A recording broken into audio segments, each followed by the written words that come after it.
Ils sont là pour découvrir la diversité des instruments et des sons qu'ils produisent. C'est une séance d'éveil musical.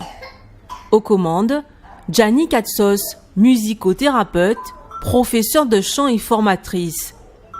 Elle préfère travailler par petits groupes de 4 ou 5. Ses élèves ont entre 1 an et demi et 5 ans. En 1 heure, plusieurs exercices leur sont proposés, des jeux loin d'être anodins. Ils vont être beaucoup plus concentrés. Puisqu'on travaille sur l'écoute de soi et des autres, donc c'est pour ça qu'ils jouent tout seuls. Ils jouent avec les copains. Pour les plus petits, ils vont apprendre à prêter les instruments.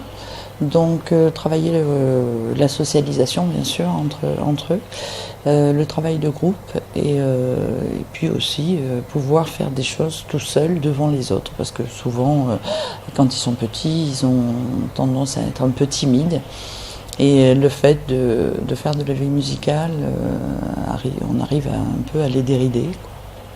S'ils manipulent des instruments, ce n'est donc pas pour faire de la musique, mais pour en développer la motricité, l'écoute, le langage ou encore l'équilibre.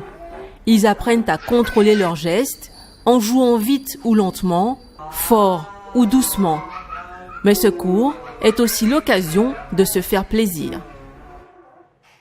C'est vrai que les enfants sont très sensibles à ça, puisque depuis tout petit quand même, nous sommes déjà dans une culture où on a beaucoup d'instruments et qui découvrent très tard souvent. Donc c'est vrai, tout petit, c'était très important pour moi en tout cas, que Nathanaël puisse découvrir tous les instruments et qu'il puisse vraiment s'approprier complètement ces sons qui sont différents. Et grâce à Gianni, c'est vrai qu'il est très content déjà de venir dans son cours, et puis de toucher à tout, surtout le toucher, de mettre un nom dessus. Oui, depuis qu'elle suit les cours, Andrea, elle est incollable sur les instruments de musique. Lorsqu'on écoute la radio, elle me dit « Oh maman, c'est la trompette. Oh maman, c'est le piano, ça. » Et puis, mais c'est une petite qui a toujours, depuis toute petite, elle chante beaucoup. Elle aime ça, quoi. Et une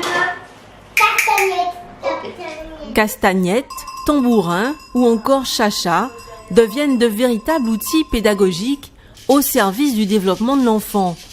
Des séances qui offrent aussi un espace d'expression et de liberté.